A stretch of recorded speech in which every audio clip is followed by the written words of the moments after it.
Hello welcome back to our channel. അപ്പോൾ നമ്മളിന്ന് അരിപ്പൊടി കൊണ്ട് നല്ല ടേസ്റ്റി ആയിട്ടുള്ളൊരു പലഹാരത്തിൻ്റെ റെസിപ്പിയാണ് കാണിക്കുന്നത്. അപ്പോൾ നിങ്ങൾക്ക് വീഡിയോ ഇഷ്ടമാകുകയാണെങ്കിൽ ഒന്ന് ലൈക്ക് ചെയ്യുക, കമൻറ്റ് ചെയ്യുക, ഒന്ന് സബ്സ്ക്രൈബ് ചെയ്ത് സപ്പോർട്ട് കൂടി ചെയ്യുക. അപ്പോൾ നമുക്ക് വീഡിയോയിലേക്ക് പോകാം. ഇതിനായിട്ട് ഞാനൊരു കടായിൽ ഒരു കപ്പോളം വെള്ളം ഒഴിച്ചു കൊടുത്തിട്ടുണ്ട്.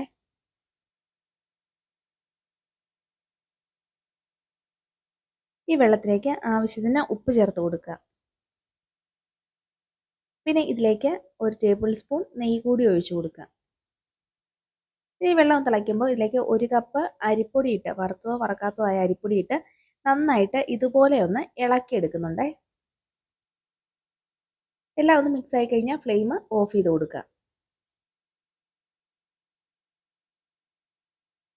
എന്നിട്ട് ഇതിൻ്റെ ആറി കഴിയുമ്പോൾ ചെറിയ ബോളുകളായിട്ട് എല്ലാം ഒന്ന് ഉരുട്ടിയെടുക്കണം. എന്നിട്ട് ഇത് ഇങ്ങനെ ആവിയിൽ ഒന്ന് വേവിച്ചെടുക്കണം. ഈ ഒരു വലിപ്പത്തിലാണ് ഞാൻ ബോൾസ് റെഡിയാക്കിയിരിക്കുന്നത്. എന്നിട്ട് ഇത് ഒന്ന് അടച്ച് വെച്ച് നന്നായിട്ട് ഒന്ന് ആവി കയറ്റി ഒന്ന് വേവിച്ചെടുക്കണം. എന്നിട്ട് ഇത് മാറ്റി വെക്കാം. പിന്നെ ചെറിയൊരു കടായി എടുത്തിട്ടുണ്ട്. ഇതിലേക്ക് ഒരു 2 ടേബിൾ സ്പൂണോളം എണ്ണ ഒഴിച്ചു കൊടുക്കുന്നുണ്ട്.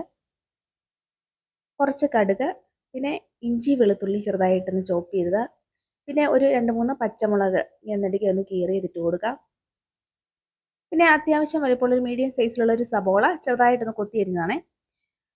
അതും കൂടെ ഇതിൻ്റെ ഒപ്പം ഇട്ട് കൊടുത്ത് ഒന്ന് വാട്ടിയെടുക്കണം. ഒരു 1/4 ടീസ്പൂൺ ഉപ്പ് കൂടി ചേർത്ത് കൊടുക്കുന്നുണ്ട്. പിന്നെ ഇതിലേക്കുള്ള മസാലപ്പൊടി 1/4 ടീസ്പൂൺ മഞ്ഞൾപ്പൊടിയും കൂടെ ചേർത്തിട്ട് നന്നായിട്ടൊന്ന് ഇളക്കിയൊന്ന് മിക്സ് ആക്കി എടുക്കണം.